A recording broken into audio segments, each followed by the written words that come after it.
आइए कोटक बैंक के mojo credit card को डिटेल में जानते हैं इस वीडियो में। सबसे पहले बात करते हैं एलिजिबिलिटी की।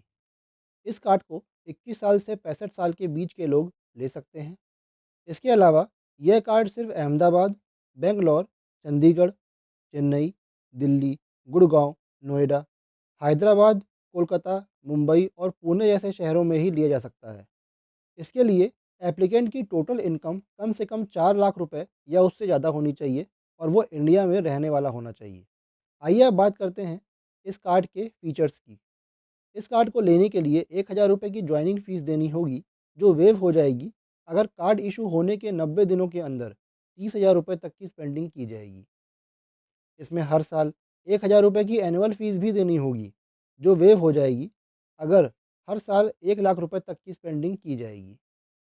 इसमें हर 100 रुपये स्पेंड करने पर 2.5 मोजो रिवॉर्ड पॉइंट्स मिलते हैं। इसके बाद फ्यूल और कैश विड्रॉल को छोड़कर बाकी सभी तरह के स्पेंड्स पर हर 100 रुपये की स्पेंडिंग करने पर एक मोजो पॉइंट मिलता है। अगर कस्टमर केयर को कॉल करके मोजो पॉइंट्स को रिडीम करते हैं तो एक मोजो पॉइंट के अगेंस्ट में 40 पैसे मिलेंगे, जबकि अगर अदर मोड से आप रिडेम्पशन करते हैं तो एक मोजो पॉइंट के अगेंस्ट में 25 पैसे मिलते हैं। इसमें माइलस्टोन गिफ्ट के नाम पर पहले साल के हर क्वार्टर में 75,000 रुपये की स्पेंडिंग करने पर 2500 मोजो पॉइंट्स मिलते हैं, जो क्वार्टर एंडिंग के 45 दिनों में मिल जाते हैं। अब दोस्तों, इसका फ़ायदा सिर्फ पहले साल में ही मिलेगा और ये फ़ायदा क्वार्टरली मिलेगा। तो 75,000 रुपये की स्पेंडिंग हर क्वार्टर में होनी चाहिए, तब जाके 2500 मोजो पॉइंट्स मिलते हैं।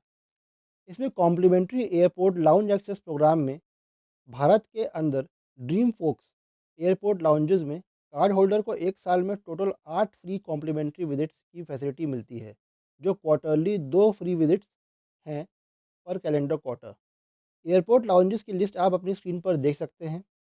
लाउंज में एक्सेस पाने के लिए अपने क्रेडिट कार्ड से ₹2 का वैलिडेशन चार्ज देना पड़ता है।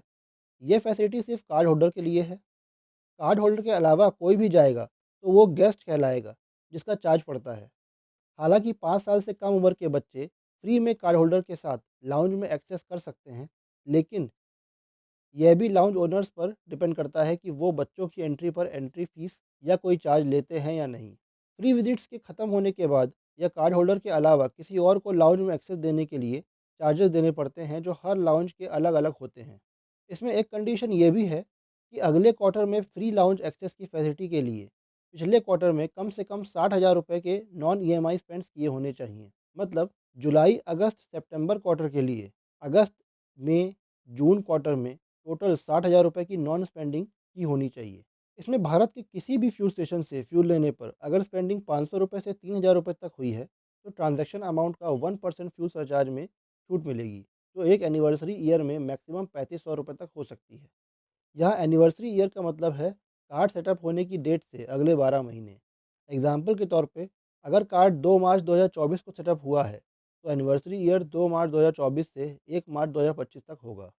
नॉर्मली रेलवे काउंटर पर जाकर टिकट खरीदते हैं तो ट्रांजैक्शन अमाउंट का 2.5% सरचार्ज देना होता है, और वहीं अगर रेलवे की ऑफिशियल साइट से खरीदते हैं तो ट्रांजैक्शन अमाउंट का 1.8% सरचार्ज देना होता है। इस कार्ड से एक एनिवर्सरी ईयर में मैक्सिमम 500 रुपये तक की रेलवे सरचार्ज में छूट मिलेगी।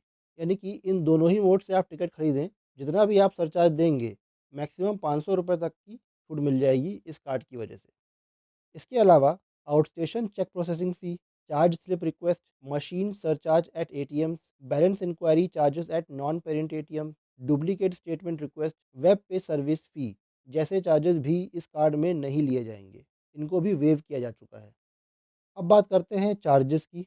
यहाँ जो चार्जेस मैं बताऊँगा उन पर जीएसटी अलग से लगेगा, जो 18% है। इस कार्ड के बिल को अगर ब्रांच जाकर कैश जमा करके पे करते हैं तो 100 रुपये तक का चार्ज पड़ता है। इस कार्ड की मदद से एटीएम से कैश विड्रॉ करते हैं तो 500 रुपये प्लस कैश विड्रॉन अमाउंट का 2.5% तक का चार्ज पड़ता है।